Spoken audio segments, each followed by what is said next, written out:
Wow! So my name is Leo. I'm from Asia, Taiwan. What's your name and where are you from? I'm April and I'm from Gold Coast, Queensland in Australia. Woo! And you look so gorgeous, so stunning today. Thank you, that's so kind. I wonder what's the event today?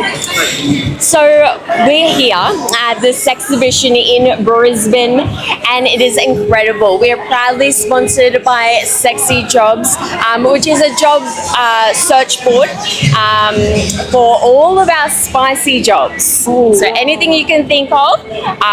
So if you're a model, if you're a photographer, employers, you'll find them on Sexy Jobs. Well, so incredible. Because I'm from Asia, so actually like sexy, like spicy job is not legal in my country. So I feel so culture shock. What do you do for living, like in your daily life? So I do a lot of promo modeling and that kind of thing as well. So that can involve all types of industries, just like the one we're experiencing today.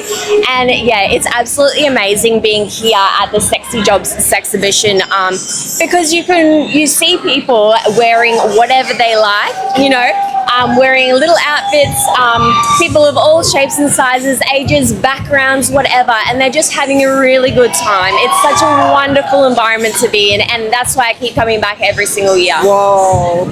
So I wonder what makes like Westerners you so open-minded, like everybody so like enjoy like being in this kind of environment, like being their self. That's so true, isn't it? It's a very open-minded culture in a way.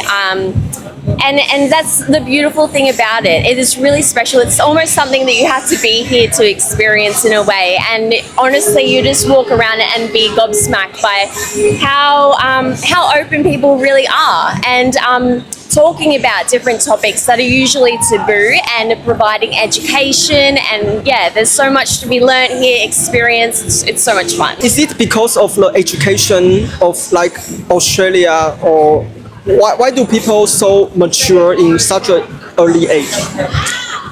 I don't know that early age is necessarily the thing, but we definitely do have education in our schools. So we have what's called sex ed in some of our schools. So we are open to the idea of health education around sex and all those kinds of things when we are at school, obviously age appropriate. But it is so interesting that the Australian culture, being so diverse and multicultural, which we are known for, is so open to these kinds of things. It's just the differences in culture, I guess. Yeah, it's very interesting. I have to question it myself as an Australian. So if you can meet any celebrity, like worldwide famous people, who would you like to meet? Like any singer, artist? Because you literally look like an influencer or actress. So who would you, if one day you can be on Netflix or... Well, I have two. Can I have two? Please.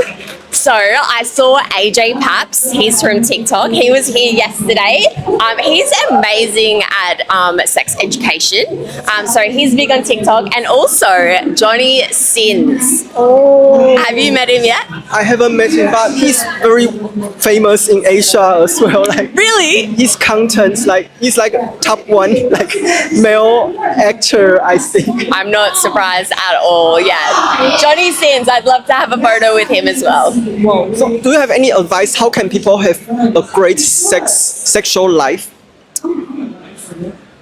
I think education is key in anything you do, not just in the sexual life, but having a thorough education, specifically around like health and whatnot, I think is really important. But yeah, I think just being well informed, consensual, and as educated as you can, and really sticking up for your boundaries as a person as well, and not being afraid to put up those boundaries in order to have a safe and fun time. How did you learn like being like a model, so talkative, so confident, so in such a great shape? So what's your routine, or how to be so disciplined? I'm actually a personal trainer as well in my other life, so I do absolutely love exercise. I love nutrition because it makes me feel good, and yeah, again with that as well, it's all about the education. So I've done many certificates. I continue to go to university now as well. So yeah, just gathering that knowledge is so empowering, and it enables you to move through the world and have a good and safe time. So in anything you do, I think. Mindset, how to have a very strong, very resilient mindset. Like, because everybody take education, like go to school, go to college, but a lot of them, they still find very difficult to be so attractive, be as usual. Like, do you have any advice, like mental wise?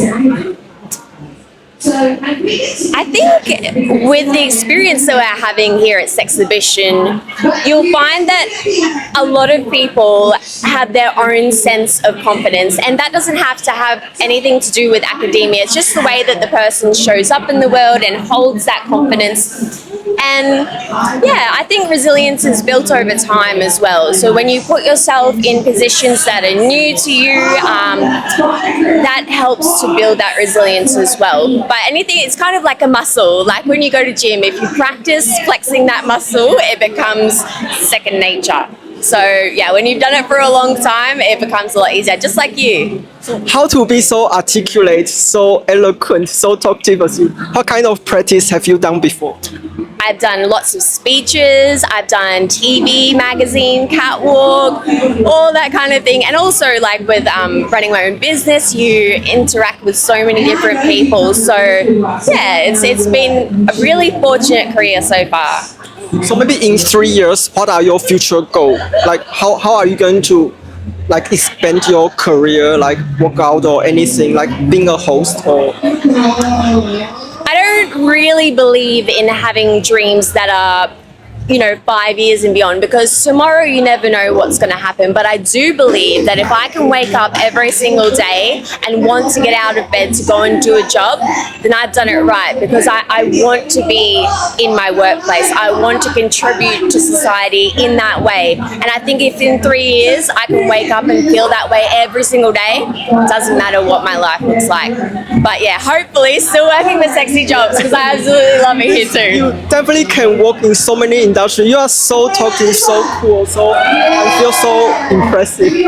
Who are your top 2 entrepreneurs, like contents you keep watching? That's an interesting one, actually, and I feel like my earliest inspirations were probably the big people like Oprah or Jordan Peterson or the OGs. Yeah. But I absolutely love psychology as a subject, and I love anyone who speaks to that in the world. So that could be relationship psychology, it could be health psychology. But yeah, the big ones are probably Oprah, Jordan Peterson. That's what came to mind first. Please invite, collaborate. So what's your tips to be a happy person? Being true to yourself. Yeah. I think we always know that when we choose to do something, whether it's right or wrong, we feel it in our bodies. That's my personal opinion. But I feel like whenever we choose to do a job or to get into a relationship or to take some sort of action in life, you know whether it's a good or a bad decision for you. But that's just my personal opinion. But I think if you can live most of your life making those decisions that align with you and your values and what you're willing to contribute to the world, then that makes you happy most of the time. Who knows? Fantastic. Any love advice, especially like you are a very attractive girl, so how do you choose like your future partner? Like this, you must have a very high criteria, so how would you choose like who are serious, who are not the guys who? I have an absolutely beautiful partner, and it took me a very long time and very painful experiences, unfortunately, before having met him to know and to understand what was good quality. But probably the most beautiful thing that made me know that he's the one is his kindness, his unconditional kindness. He's very thoughtful and always does things for me when I need help, but I don't even ask for things and he's already done them. He just, like, the kindness at the end of the day, the respect, and the way that you talk to each other, I think is important. So maybe what's the most romantic things you have done for your partner before? I I should probably work on that one. I would probably have to bring him in to ask him that, but I think anything where you pay special attention to what they love to do. I guess most recently it's a very simple thing. It was sharing a piece of steak that I brought home. I brought 2 pieces for myself, but I knew that he would have loved to have a really good piece of steak. So yeah, he absolutely enjoyed that. It wasn't something he was expecting, but I knew that he would love it, so I shared. One last question, one message to the world. How would you like to say to the world? Be kind, because you never know what someone's going through, and a smile to a stranger could make their entire day. It's very cliche, but it does make a big difference. And I know sometimes we don't feel the best, and we feel like we couldn't possibly give a smile to a stranger or say hello. But sometimes it also does make you feel good, making someone else's day. So move through the world with kindness and share that with strangers. Yeah. Thank you so much for all your wisdom. You are so incredible. Yeah, I learned so much from you. You're amazing. Yeah, I believe in the future you will have so much more brightful opportunity. Yeah, please. Same to you. Thank you so much. You're amazing. Thank you so much for your time.